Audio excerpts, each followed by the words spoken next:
Hurricane Tracker Joe here with Storm Stories, Episode 4. So now it's 2005. I'm on my way to work on August 22nd, and I hear on the radio there's a tropical storm that's formed very close to my coastline. No big deal, the radio DJ says it's just going to be a rainmaker.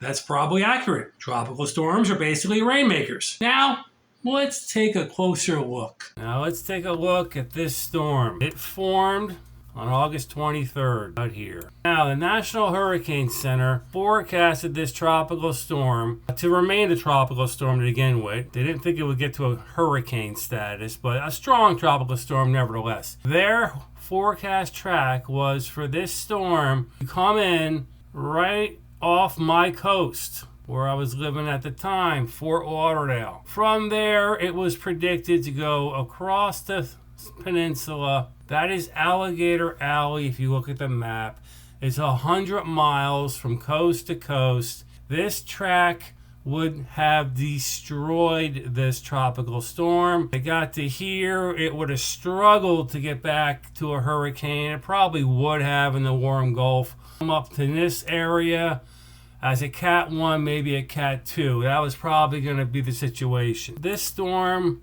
was on a mission, as you will see. Instead of doing that, it's almost like the storm had a brain. Well, I'm not going to take that track. I can't do any damage. It did this. It came up and dipped a little to the south before coming ashore and actually became a hurricane. Barely. 75 miles an hour is a Cat 1.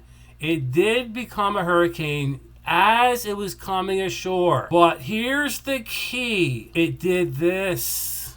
Now, what this means is the storm was not overland for 100 miles like the forecast track was predicted. It dipped to the south. It went over Everglades, which is, it's land, but it's not going to weaken the system as quick as, say, a mountainous region. By taking that route, it is now in the Gulf of Mexico. It's about 50 miles an hour, tropical storm. So now it's a whole different situation.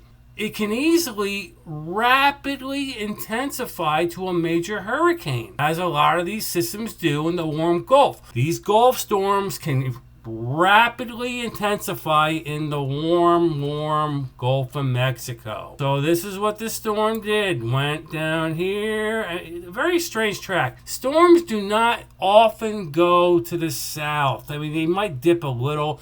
It's typically done more up north. Anyway, the storm did this and came around. So at this point, I still haven't revealed the name of the storm for a reason. We're going to get to that, but I just wanted to explain to you that this storm was on a mission. Had no interest in doing what it was predicted to do, which is a death sentence. That was the track. Oh, I'm going to do this. And now we have a whole different creature. Let's now pull back the curtain and reveal this storm's name. Ladies and gentlemen, I would like to introduce Hurricane Katrina. So Katrina took 3 days to reach its peak. This is what a perfect storm looks like. A monster Cat 5 packing 170 mile per hour winds and enormous in size. Look how tight the storm is. Focus on the crystal clear eye. When the eye is this clear, you're looking at the devil. Now look, New Orleans. This city is 8 feet below sea level. New Orleans had been dodging hurricanes for decades. They had outdated levees to keep the water from flooding the city. A mandatory evacuation was in place. When I got my first look at Katrina's peak, it made me think of Andrew, as if Andrew was reincarnated. In a fantasy world, I could hear Andrew speaking to the hurricane gods.